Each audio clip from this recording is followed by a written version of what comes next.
Shall we continue where we left off yesterday? Oh, day before, sorry.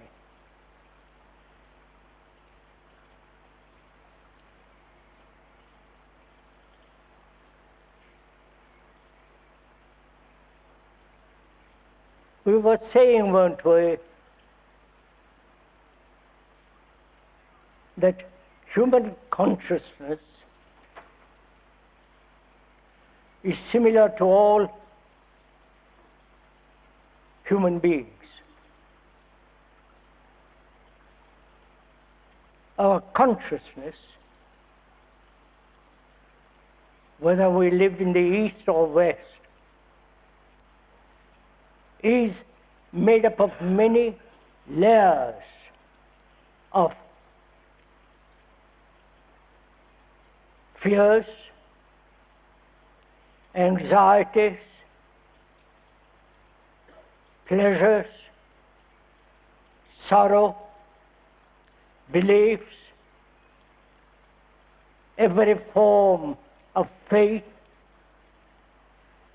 and perhaps in the content of that consciousness, there is also love, compassion, and from that compassion, a totally different kind of intelligence. And always there is this fear of ending, which is death. And also, human beings throughout the world, from time immemorial, have sought, have tried to find out if there is something sacred beyond all thought, something that is incorruptible, timeless, and so on. And also, we were saying yesterday, there is not only group consciousness, like the business people with their consciousness, the scientist with theirs, and the carpenter with his, and so on. All these layers of content of consciousness are the product of thought. Thought has created extraordinary things technologically, from the extraordinary computers to communication, to robots, and so on, surgery, medicine, if you like that kind of medicine. And also, thought has invented religions.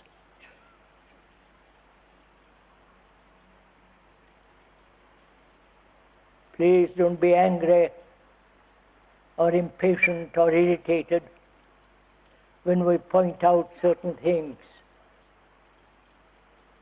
When we say all the religious organizations throughout the world are put together, invented, brought together by thought. And thought has invented the computer. We must understand the complexity and the future of the computer. The computer is going to outstrip man in his thought. The computer is going to change the structure of society. The structure of government, the structure of society. This is not some fantastic conclusion of the speaker. or some fantasy. This is actually going on now, of which we are not aware.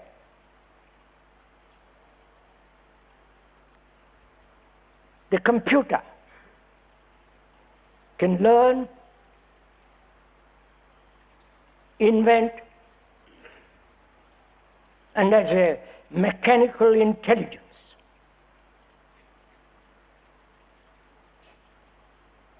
The computer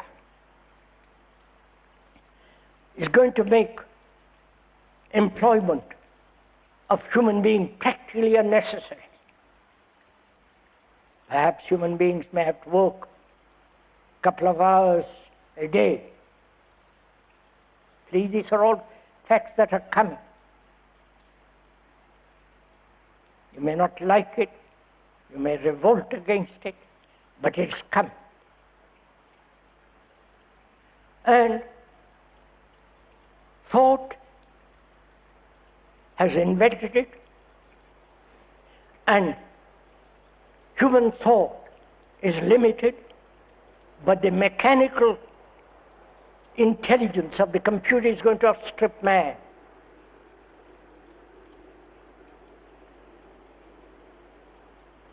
So what is a human being then? You're following all this? These are facts, not some specialized conclusion of the speaker.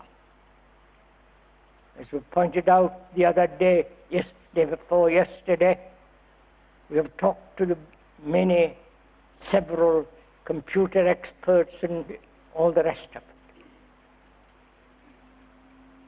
It's going to revolutionize totally our lives.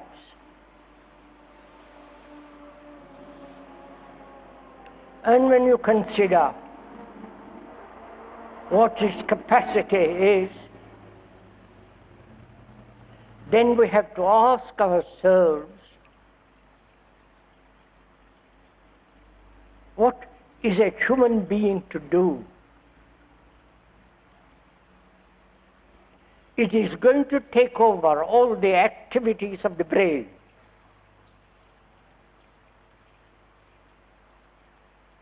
Most of it. And what happens to the brain then? You understand?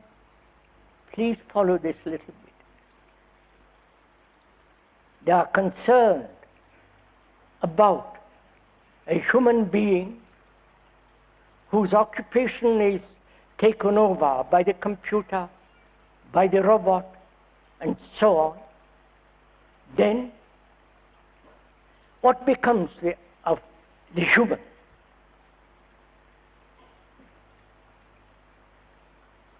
We are put together both. Rather, we have been programmed biologically, intellectually, emotionally, psychologically, through a million years. And we repeat over and over again the same pattern. As we pointed out the other day, we have stopped learning.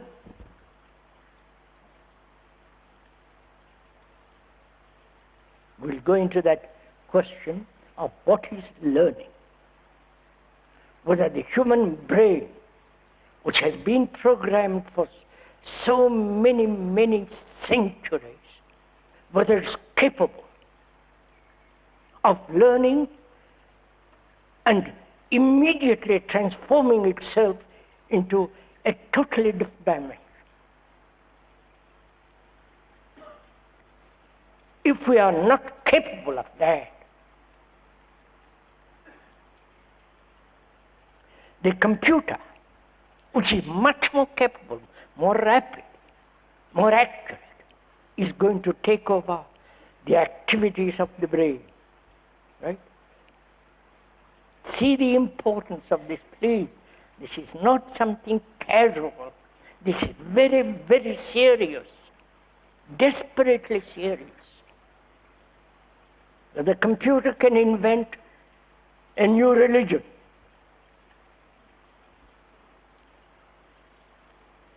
It can be programmed by an expert Hindu scholar,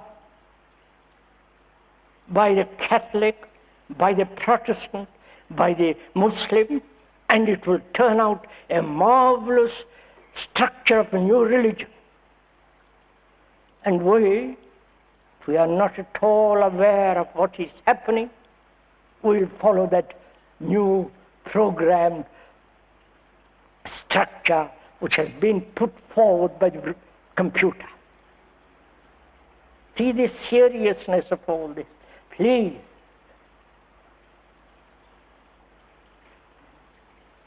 So our consciousness has been programmed for thousands and thousands of years.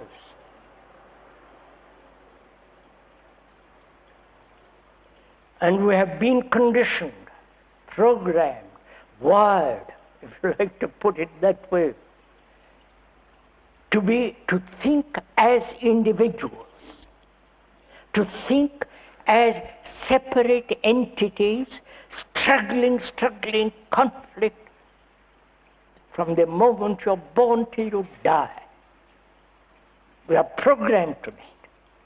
We have accepted that. We have never challenged, we have never asked if it is possible to live a life totally, absolutely without conflict.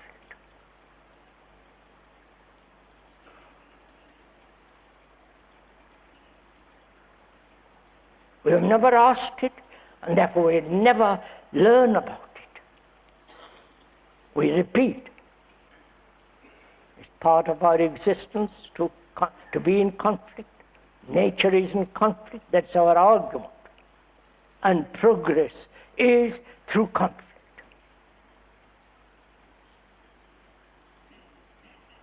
That's what we have been programmed for millions of years. And the religious organizations throughout the world have maintained this individual salvation.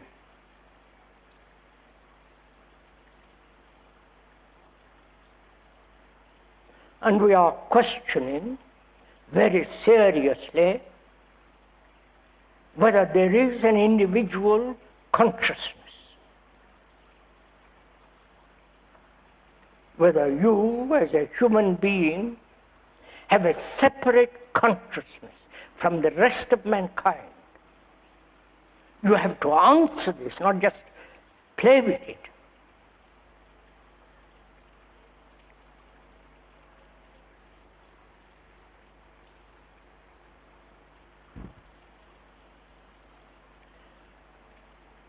My consciousness and yours, if we have been brought up, programmed, conditioned to the individual, then my consciousness is all these activities of thought. Fear is thought. We'll go into that presently. Pursuit of pleasure is the movement of thought.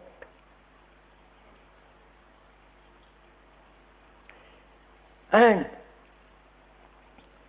the suffering,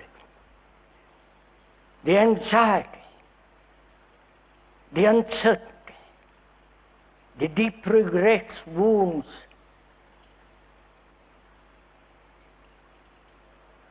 the burden of centuries of sorrow is part of thought. Thought is responsible for all this.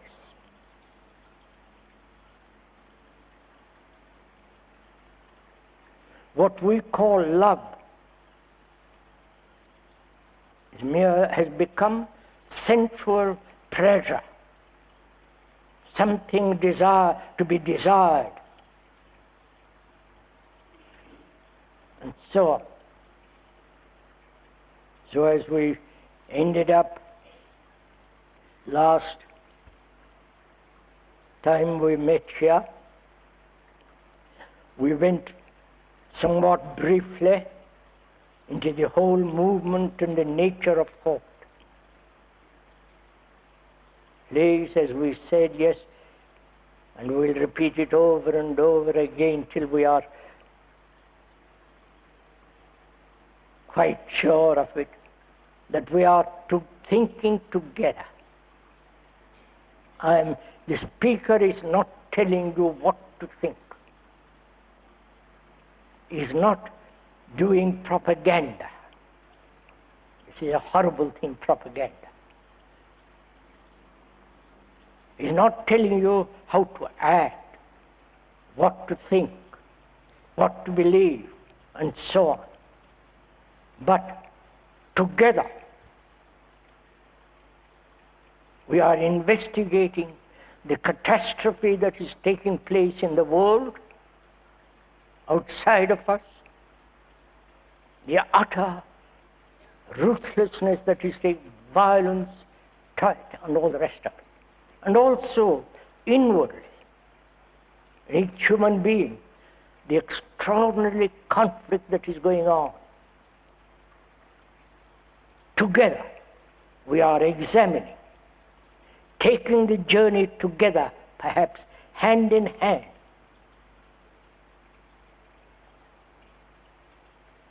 So it is not, if one may point out, that you are merely listening to some ideas, to some conclusions. We are not talking about conclusions, beliefs, ideas. We are together looking at this world that human beings have produced, for which all of us are responsible. So first, we must be clear in our understanding, at whatever level that understanding be, whether it is intellectual understanding, which is merely verbal, or the understanding of the deep significance. And that understanding acts. We have come to a point where we have to make a decision, not by the exercise of will, but the decision that naturally will take place when we begin to understand the whole nature and the structure of the world outside of us and inside. That perception will bring about a decision, action. Right?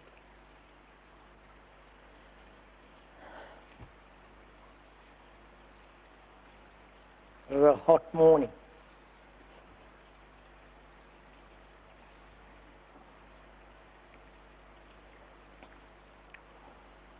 So first, let us examine together what thought is. Though the speaker has repeated several times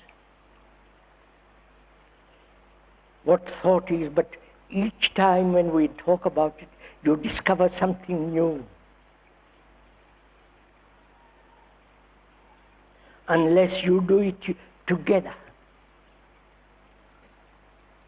Not merely listen to what the speaker is saying. If you are doing it together, then you will for yourself discover the truth and the significance and the limitation of thought.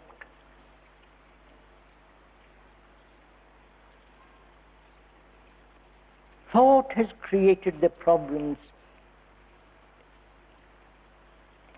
which surround us.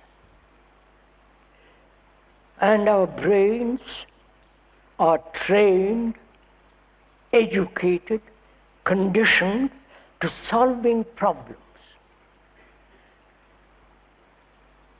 Please understand this. Thought has created the problems like division between nationalities. Thought has created the division and therefore the conflict between various economic structures. Thought has invented various religions and divided them, and therefore there's conflict. And the brain is trained to solve these conflicts which thought has created. I wonder if you see all this. Can we go on? We understand this problem together? And unless we deeply understand the nature of our thinking, the nature of our reactions, which is part of our thinking, and thought dominates our lives.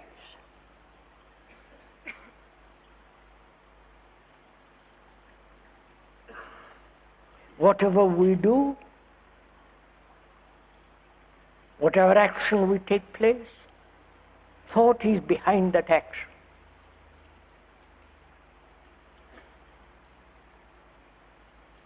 Every activity, whether it is sensual activity or intellectual activity or merely biological, physical activity, thought is operating all the time. Biologically, through centuries, it has been programmed, conditioned. The body acts in its own way, breathes. But the brain, which has evolved through millennia upon millennia, that has been programmed to a certain pattern, which is obvious. If you are a Catholic or a Hindu or whatever it is, you repeat it over and over and over again. And as we asked the other day, what is thought? Why has thought become so extraordinarily important in our lives? Is there an action which is not born of thought? We have to inquire all this. It's not just ask these questions and wait for somebody else to answer it. Nobody is going to answer it. And if you put the question to yourself and are serious in that question, you will break the pattern. I will show you as we go along. The speaker will go into it. Thought is the movement of time. I'll go very carefully into it. Please, let's go together into it. Thought is the movement of time and space, which is, thought is memory, the remembrance of past things. Thought is the activity of knowledge. Knowledge which has been gathered together through millions and millions of years and stored as memory in the brain.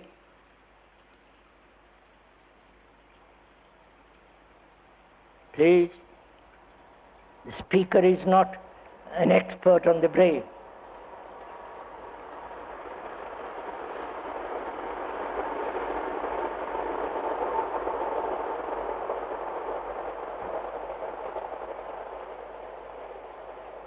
But if you observe your own activity, you will see that experience is the basis of our, and knowledge is the basis of our life.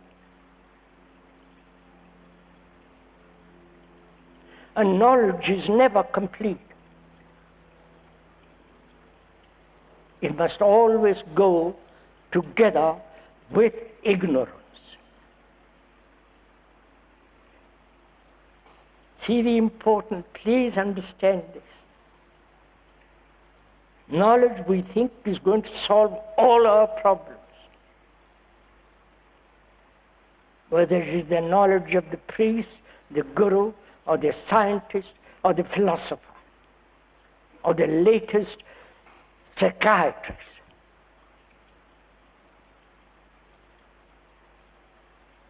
But we have never questioned whether knowledge in itself, not about something, you understand the difference? Whether knowledge in itself can solve any of our problems, except perhaps technological problems. So we must go into it. Knowledge is comes through time.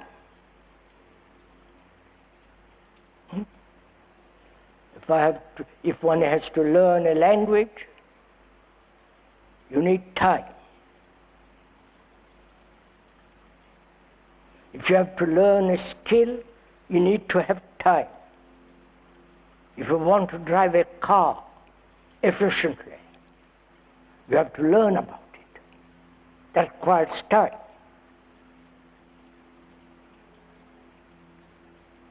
You have knowledge, how to drive, how to do something skillfully for a carpenter or a surgeon,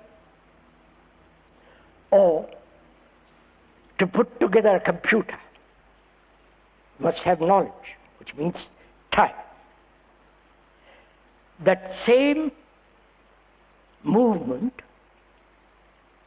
which is movement of time, is brought over to the psychological field. Right? There too we say, I must have time to learn about myself. I must, in order to change myself from what is to what should be, I must have time. The same activity as in the technological world, we brought over that same movement into the psychological world. You're following all this?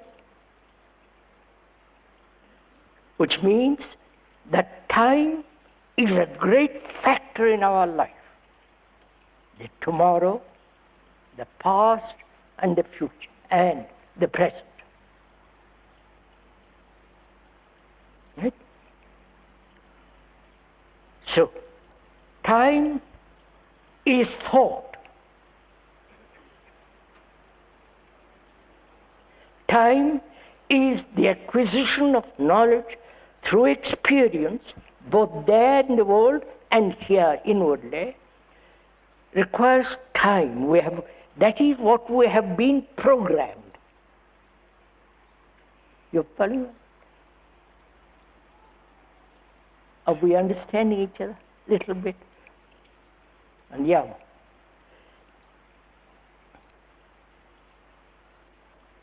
So, being programmed, the time is necessary to bring about a deep fundamental change in the human structure.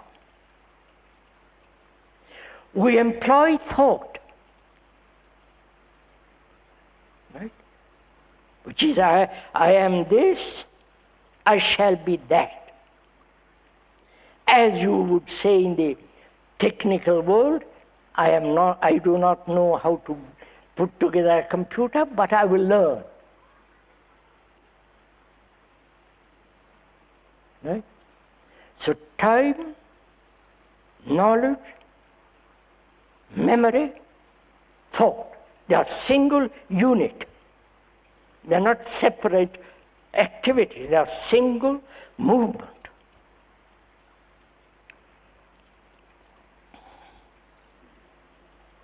And thought, being of time, must be limited. Right? Thought, the outcome of knowledge, and knowledge being incomplete, thought must everlastingly be incomplete. Therefore limited. Right? And whatever is limited must bring about conflict.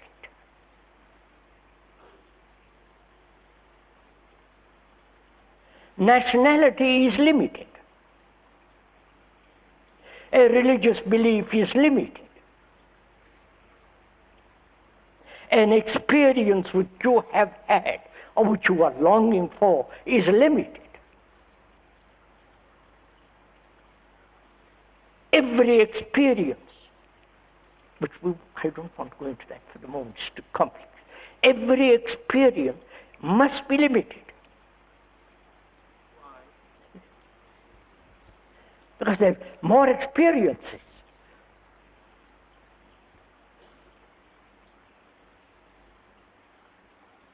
I may have an experience sexual, the experience of possession of wealth, the experience of giving up and going to a monastery.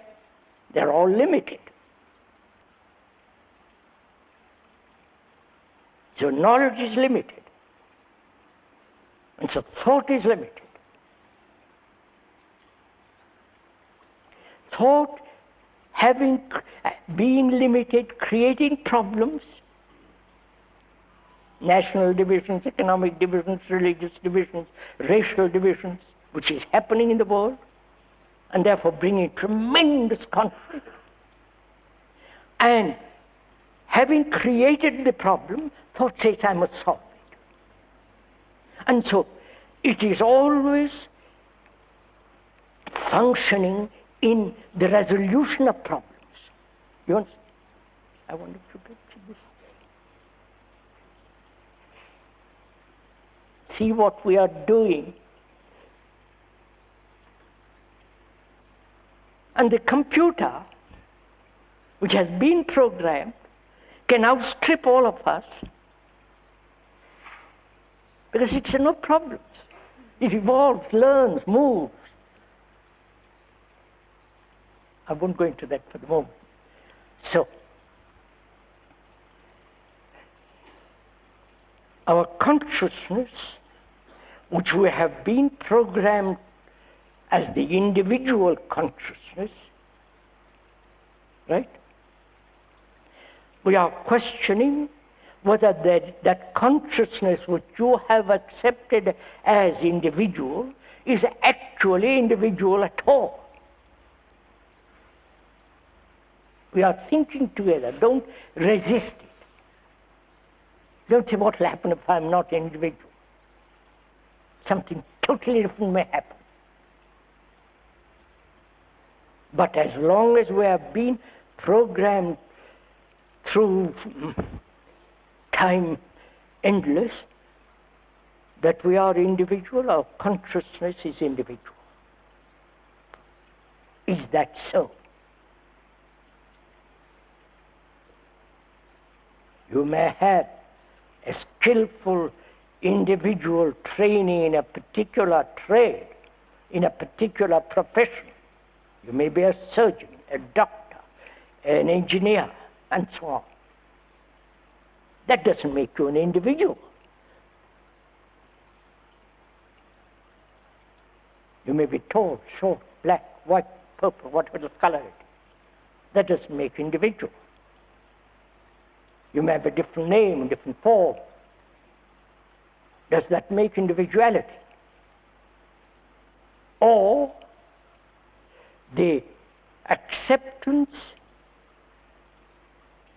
the brain that has through time said, I am an individual, and it is my desire to fulfill, to become, to struggle. So we are examining that so-called individual consciousness, which is yours. Whether that individual consciousness is not the consciousness of the entire humanity, apart from the training as a doctor, as a surgeon, as a, all that. You've got. Is our consciousness, your consciousness, which you have accepted as separate, is it so? And what is the nature of your consciousness?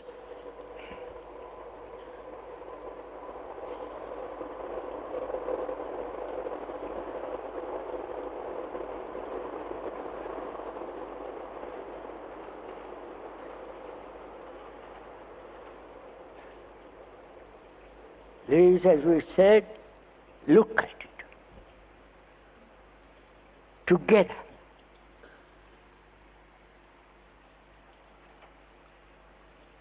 The consciousness that we think is separate from the rest of mankind, that consciousness is the sensory responses,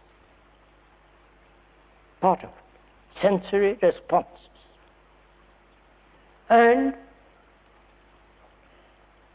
also, those sensory responses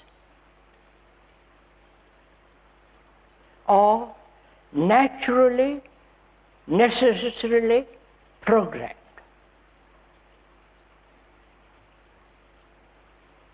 To defend oneself, to be hungry, to breathe unconsciously, you are doing this. So that biologically, you are programmed. Then, the content of your consciousness is the many hurts, the wounds that one has received from childhood till now.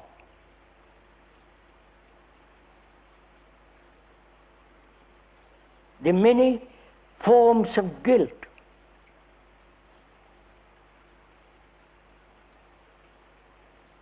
I'm beginning slowly, we are going to expand it.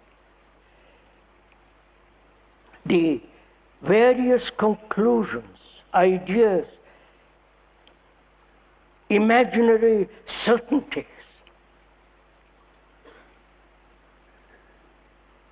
the many experiences, both sensory, sexual, other forms of psychological experiences.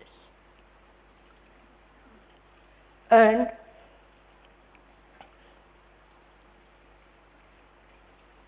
there is always the basis, the root of fear in its multiple forms. Please, we are looking at it together, your own consciousness, which is you.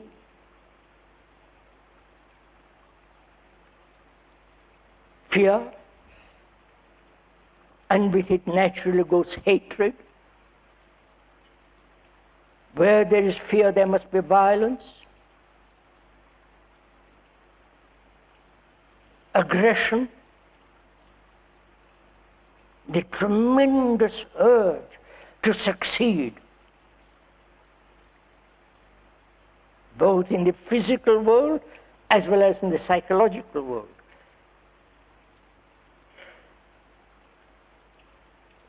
Fear has many factors, which we'll go into when we're talking about fear. And the constant pursuit of pleasure. pleasure of possession, pleasure of domination, the pleasure of money which gives power, the pleasure of a philosopher with his immense knowledge, the guru with his circus.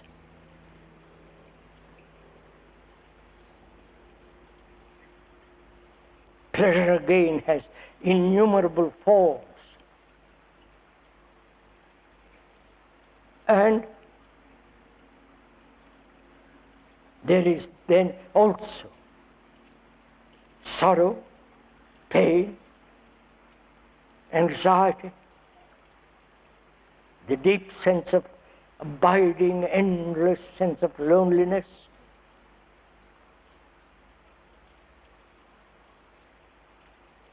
And not only the so-called personal sorrow, but also the enormous sorrow mankind has brought about through wars,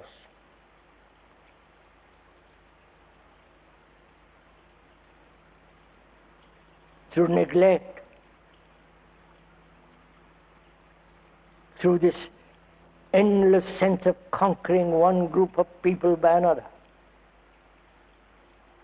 And in that consciousness, there is the racial, group,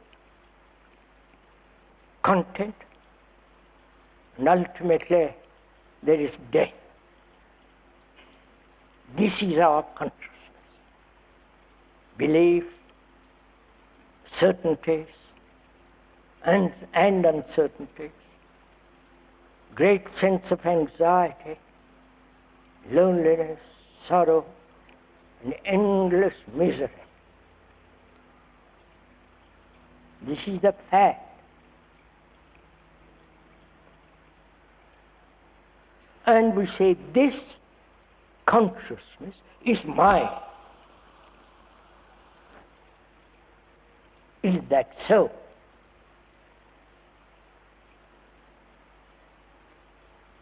You go to the Far East or Near East, India, America, Europe, anywhere you go where human beings are, they suffer, they are anxious, lonely, depressed, melancholic,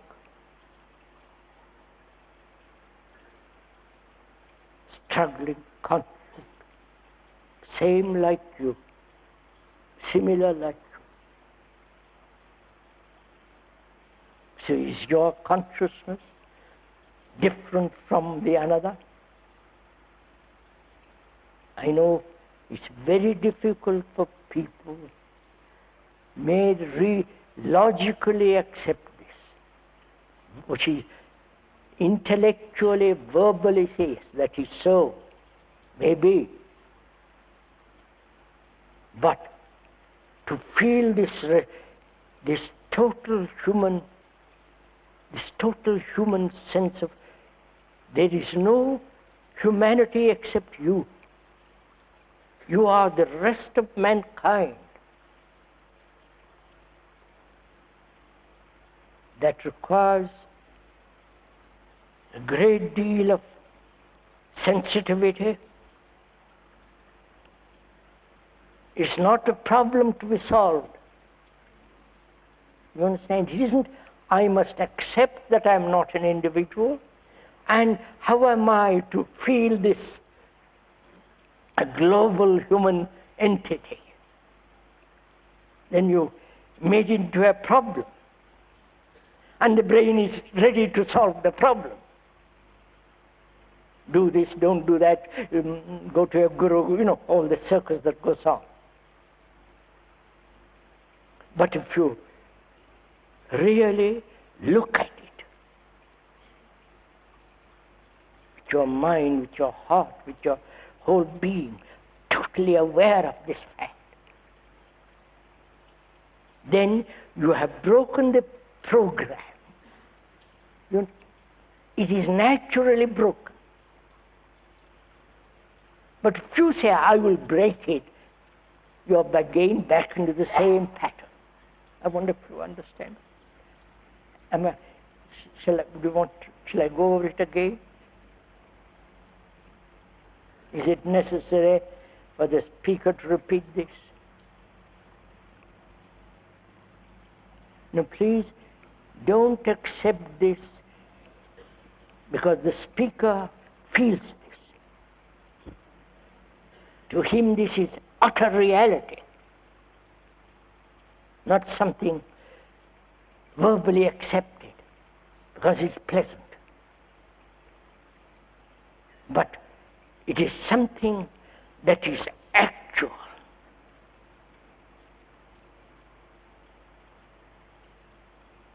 Then, if that is so, which is logically, reasonably, sanely examined and you see it is so. But the brain, which has been accustomed to this program of the individuality, is going to revolt against it, which you are doing now. Which is, listen, which is, the brain is unwilling to learn. Right? Whereas the computer is willing to learn. Because it's nothing to lose. Here we are frightened of losing something.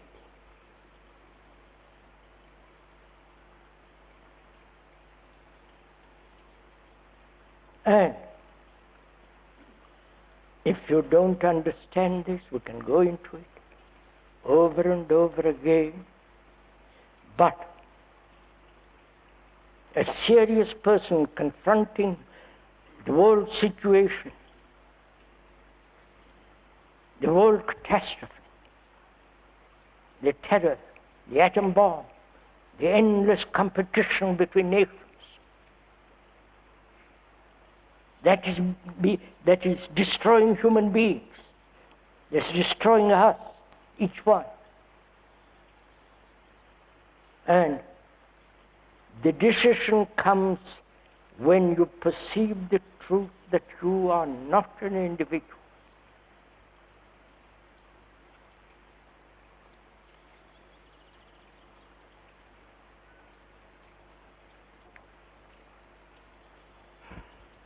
So, can the brain learn? That's the whole point. So we have to go into this question of what is learning. You understand?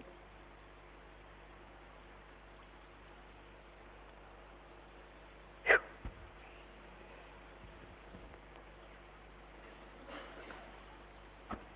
I hope I may take off my jersey.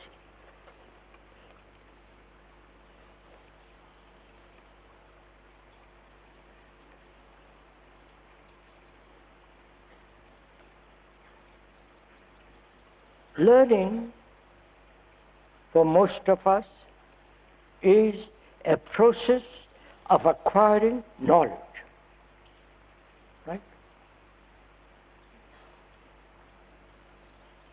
I do not know Russian, but I will learn. I will learn day after day, learning, memorizing, holding on to certain phrases, words, the meaning, syntax, verbs, irregular verbs, and all the rest of it. I apply and can learn any language within a certain time.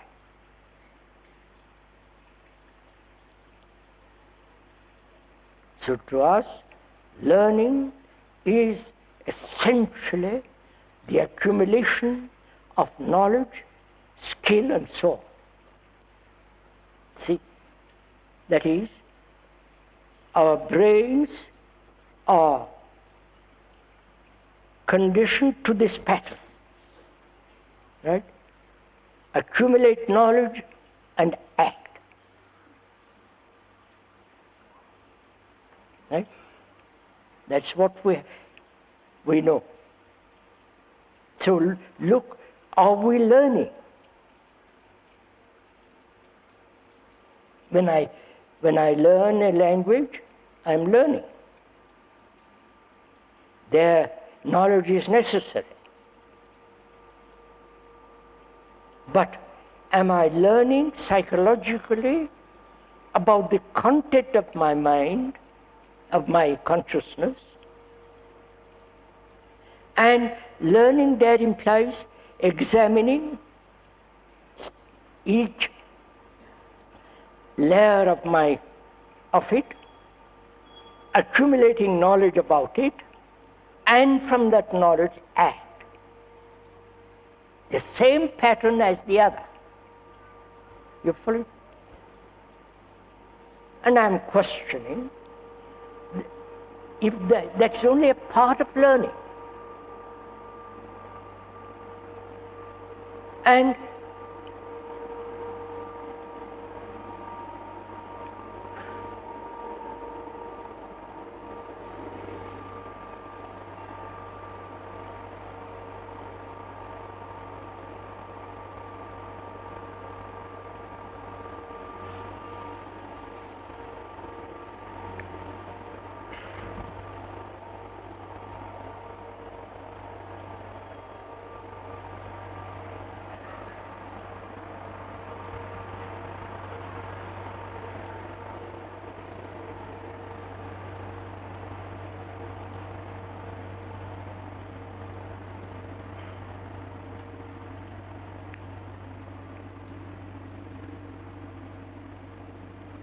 if the brain is repeating this pattern, right?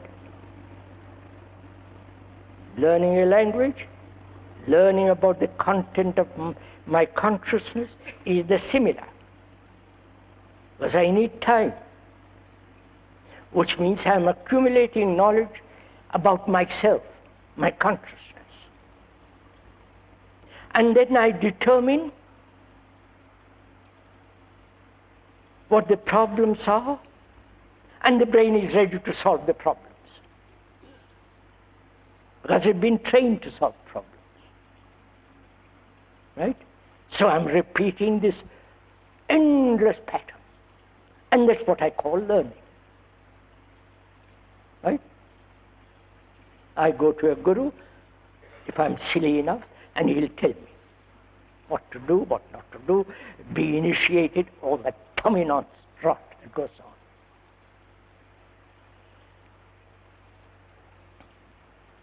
So what does it mean to learn? You understand? Is there a learning which is not this? You understand? We are inquiring. Please don't say there is no way, other way than this, or tell us the other way. But together we are doing it. So you are not learning from me.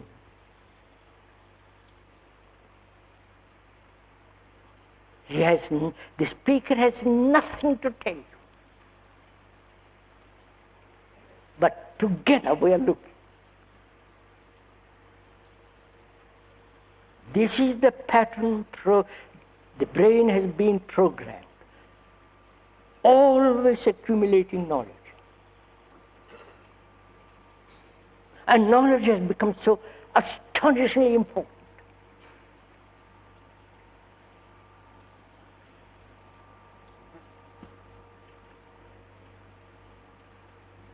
And we don't say that knowledge in itself is limited.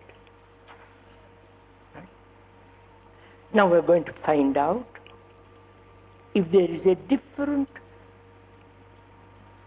action of learning, which is not accumulation of knowledge. You see the difference? You understand this, please? Somebody say yes or no.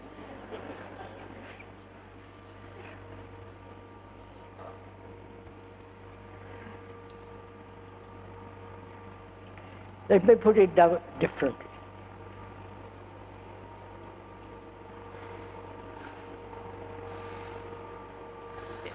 Experience, from experience knowledge, from knowledge memory, memory The response of memory is thought. Then thought acts. From that action you learn more. So you repeat the cycle. Right? This is the pattern of our life. He must be doing it purposely.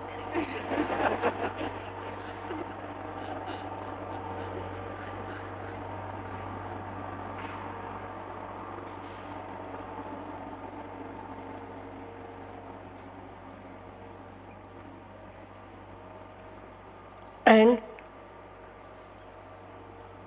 we are saying that form of learning will never solve our problems.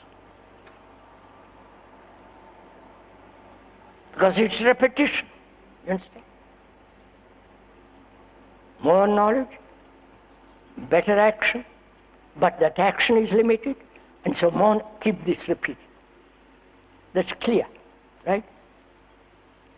And the activity of that knowledge will not solve our human problems at all. So obvious, we haven't solved them. After 2 or 5 million years, we haven't solved our problems. We are cutting each other's throat. We are competing with each other. We hate each other. Not here. We want to be a success. We want to have, the whole pattern is being repeated from the time man began, and we are still there. So this pattern has not solved the problems, right? Is that clear? Do what you will along this pattern, no human problem will be solved. Either politically, religiously, economically, because it is thought that is operating. Right? Now, is there another form? We'll use the word for the moment, learn. Learn not in the context of knowledge, but a different form of non-accumulative action, let's call it that way. Right? Have you understood? Can we? Non-accumulative perception action.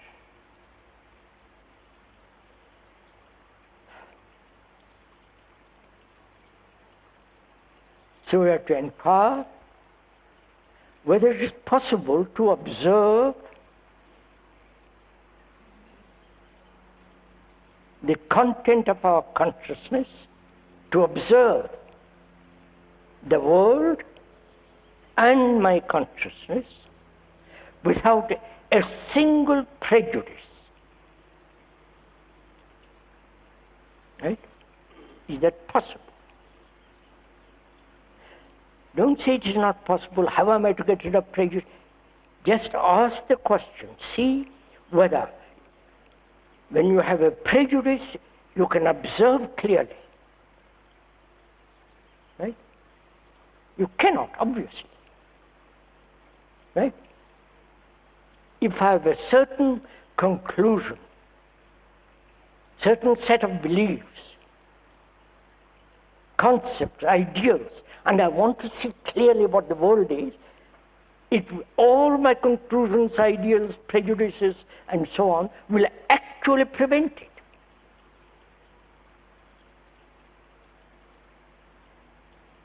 It's not how to get rid of my prejudices, but to see clearly, intelligently, that any form of prejudice,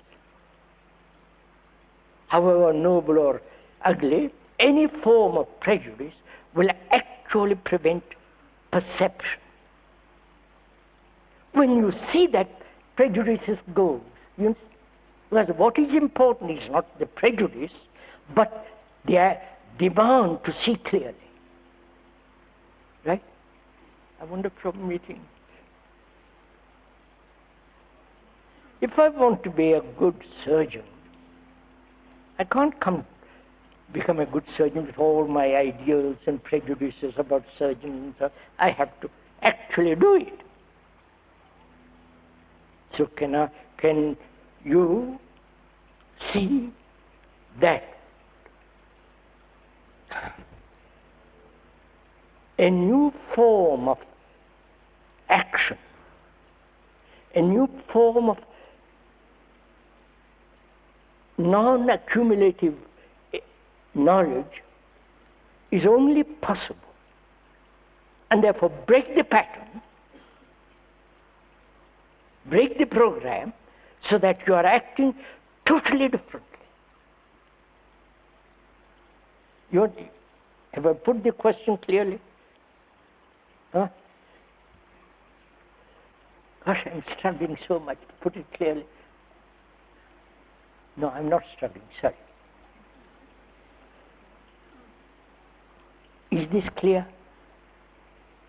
That is, the way we have lived for the million years has been the repetition of the same process of acquiring knowledge and acting upon that knowledge, which is limited. And that limitation creates problems, and the brain has become accustomed to solving the problems which knowledge has created. So it's caught in that pattern. And any form of learning is to add more to it. And we are saying that pattern will never, under any circumstances, will solve our human problems. It's so obvious, because we have not solved them up to now. There must be a different, totally different movement, which is the non-accumulative perception action. And to have the non-accumulative perception is to have no prejudice.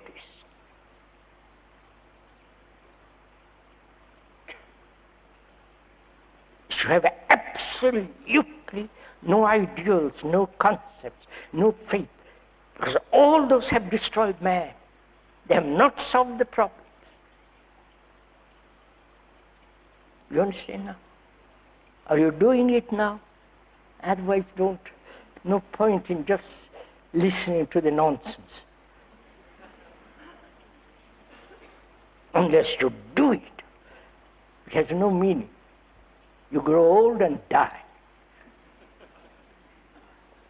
You may attend these conferences year after year, and nice to meet each other, but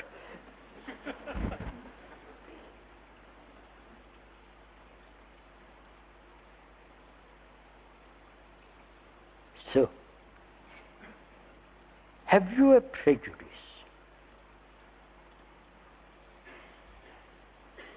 Have you a prejudice which has something common with ideals? Of course, right? Ideals are the future to be accomplished, and ideals become tremendously important in the process of knowledge. So can you observe, without accumulation, the destructive nature of prejudice, ideals, faith, belief, and your own conclusions and experiences?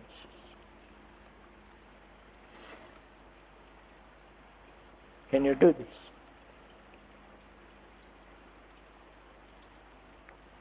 Don't ask the speaker, have you done it?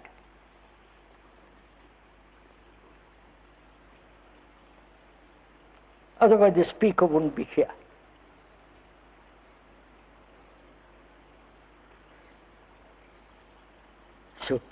See, please understand this. There is group consciousness we went into. I'm not talking irrelevantly. I want to point out something.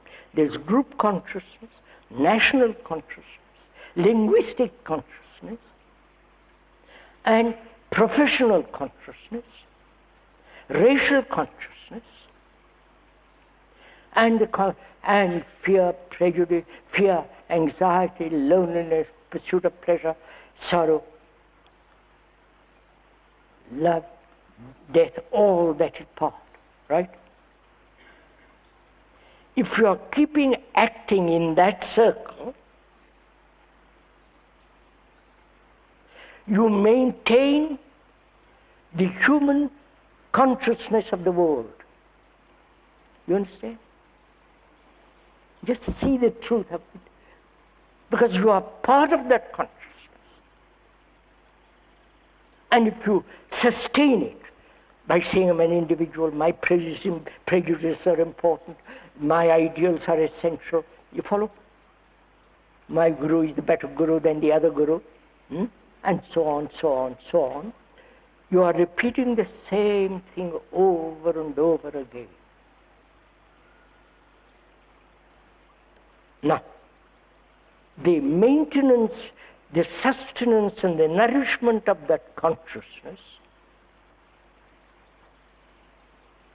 it comes when you are repeating that pattern, right? You sustain it. But when you break that consciousness, break away from that consciousness, you are introducing a totally new factor in the whole of that consciousness. You understand? Please understand this. They are experimenting, as I pointed out the other day, as the speaker pointed out the other day, with various forms of group consciousness. They haven't come to that.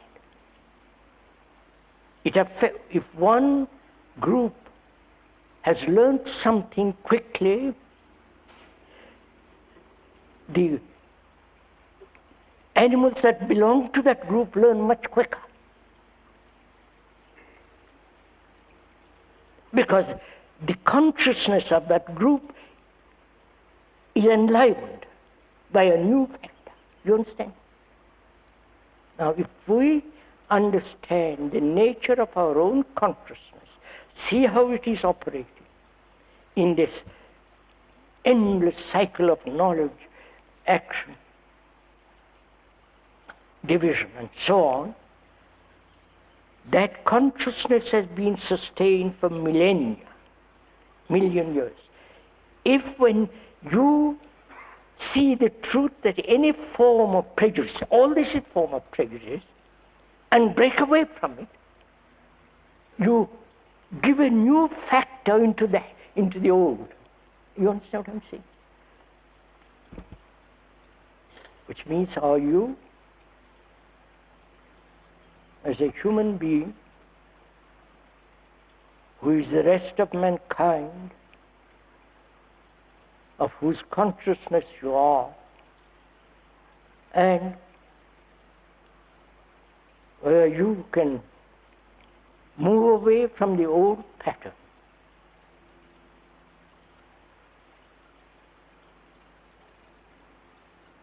The old pattern of obedience, acceptance, of all that. That is the real turning point in our life.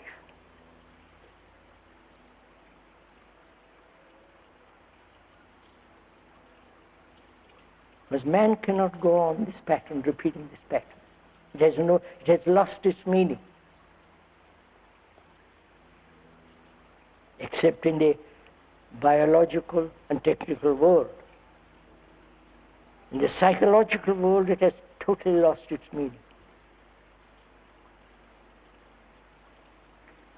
What if you fulfill? Who cares? If you become a saint, what matter? You follow? Whereas if you totally move away from that, you affect the whole of consciousness of mankind.